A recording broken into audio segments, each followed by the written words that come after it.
So that's why I was interested in projections for this work, because we project our own sort of meanings and our own, and I knew this is what I would be doing. I was just projecting my own sort of thing on, through making an art. So that's when I started to bring the cloth and the projections together.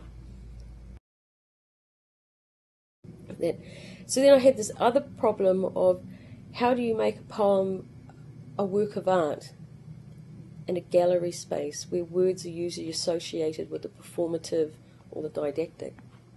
To bring the two together so that people could sort of engage with it as a visual piece of art, but also I was trying to let the words be as much as a piece of the art as the actual visual piece.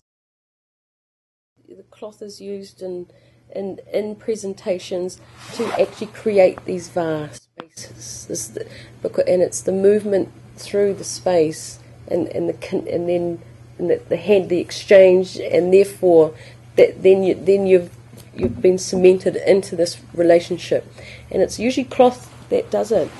So the cloth is such an important sort of, and it's an important part. It really is the very fabric of Polynesian society, and that there's and it happens with mats as well. I think these sayings like society is like a mat woven, because we actually literally are weaving in the genealogies and weaving in the experiences to create something whole. So, the whole lot of individuals coming together.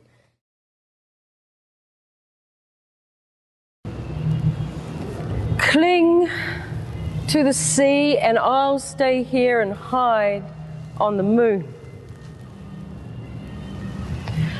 Dream your exotic dream, and I'll excrete the seamen that came to visit me. They flew in double-hulled canoes through the heavens, tracing the celestials amongst the coconut altitudes, propping up the sky and calling my name. Strip off my skin, soften it in the water, beat me. It doesn't have to rhyme. We are not trying to appease the gods. I'll lie down in the sky, spew forth black lava from my vagina. It will form an island for you to secure yourself to. The woman can adorn me, rub fertile patterns on my body, bird play, banana moons, long gods, lactating mountains, flying foxes, male flowers, courtly rafters, family houses. The blood of the land and trees impregnates me. You want to capture my soul, I just want to temper yours and hang it in the trees. Or maybe I'll put a comb in my hair and favor you with some dances.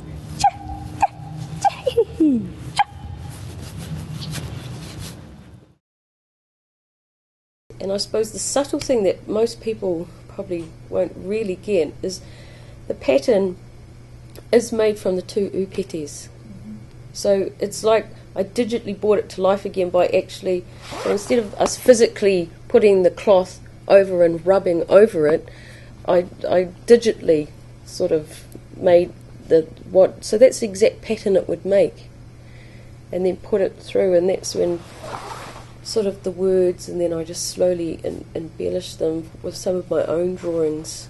So I really sort of, that's how I fused my sort of self, and without the body, without the presence of the body.